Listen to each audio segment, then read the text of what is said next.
Корените на полентата могат да бъдат проследени до древни цивилизации, като вавилонците, асирийците и египтяните.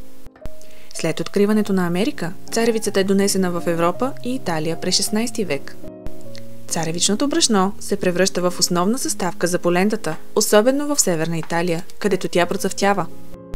Полентата става известна като пане ди повери или хлябът на бедните, защото царевичното брашно е евтин и засищащ хранителен източник.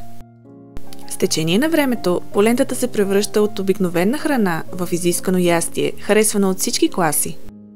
В тази рецепта гъбите добавят дълбочина, мащерката внася горски вкус, а всичко заедно е неустоимо зимно ястие, приготвено както трябва.